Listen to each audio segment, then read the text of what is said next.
Hi, this is Kevin Brown with your 2-Minute Tuesday. I'll go ahead and warn you, it's going to be a little longer than 2 minutes today. I'm burdened. You see this lady? That's Kim Davis. She's the clerk of court in Kentucky that's in jail right now. And this is the mayor of San Francisco. This is a guy named Ed Lee. Now, they both broke, quote unquote, broke federal law. He broke federal law in that he allowed a man who was an illegal alien to not be turned over to ICE, to the Immigration Service. And the man goes out and he kills a young lady named Kate Steinle on a bridge along with her father. Her father was with her, rather, and Kate Steinle died. Now, this man still walks the streets, but this lady, because she broke federal law, now she's in prison in Kentucky on day number 6. This is hypocrisy. This is hypocrisy. Folks, basic civics lessons. There are 3 branches of government in the United States: the legislative, the executive, and the judicial. The judicial is running amok. The judicial branch is not God. I want to let you know, because most of you don't know this and it won't be reported, that the 5-4 decision allowing gay marriage back in June, 2 of the 5 judges that voted for it actually performed gay marriages prior to the ruling.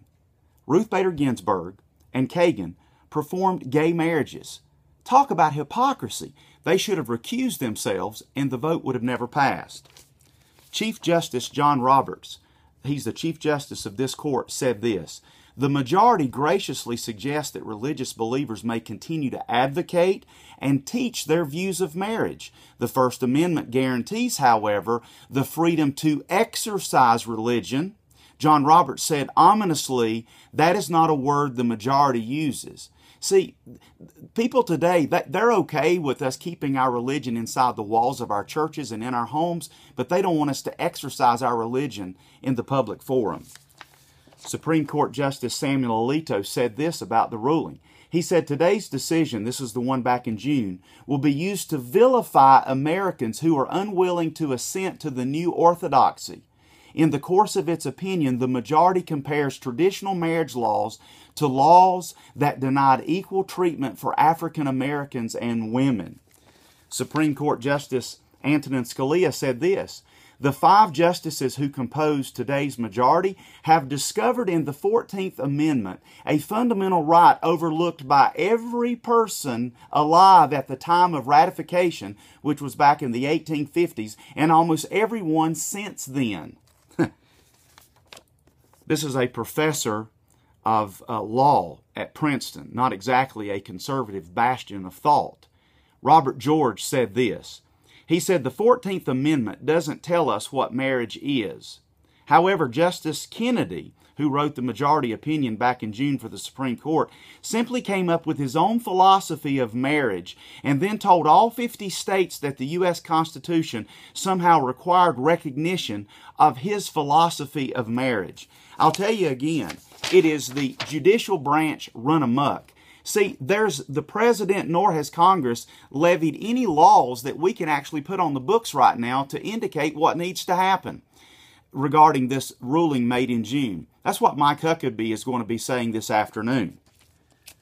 Let's turn to this man. This man is Pastor William Owens. He's a black pastor, and he said this: "There is no civil right to do what God calls wrong." He said, when the President of the United States came out in favor of gay marriage, that'd be Barack Obama, in 2012, Owens said he cheapened the legacy of civil rights era workers whose sacrifice helped pave his path to the White House. Owens says it is an outright lie that the gay marriage movement is a civil rights issue. He says LGBT activists hijacked the civil rights movement knowing they could leverage the social stigma associated with anything that is deemed bigotry. Now, that's a black man saying this. Here's another black man.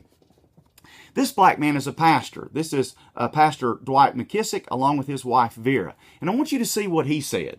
He said, "Civil rights are rooted in moral authority. Gay rights are rooted in a lack of moral restraint. Civil rights are rooted in constitutional authority. Gay rights are rooted in carnal antinomianism. That's the idea that God's grace allows you to live any old way you want to.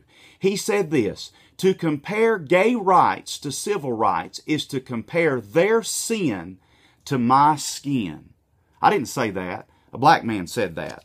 By the way, if we go with this throwing people in jail for breaking federal law, they should have thrown Abraham Lincoln in jail. You want to know why? Because the Supreme Court in 1857, in their Dred Scott decision, said that blacks were subhuman. They got that wrong. Just as it's wrong now what the Supreme Court has said. And Abraham Lincoln didn't listen to them. And so this is what Abraham Lincoln said. If the policy of the government upon vital questions affecting the whole people is to be irrevocably fixed by the decisions of the Supreme Court the instant they are made, then in personal actions the people will have ceased to be their own rulers, having to that extent practically resigned their government into the hands of this eminent tribunal. You know what happened? In 1868, the 14th Amendment was passed, giving black people the ability to have citizenship in the United States. By the way, people said in 1973 that the case was closed on abortion. But understand this, today the millennial generation is more pro-life than even my generation. And I believe there's the opportunity to get Roe versus Wade overturned. And I'm going to tell you why. Somebody's going to replace her.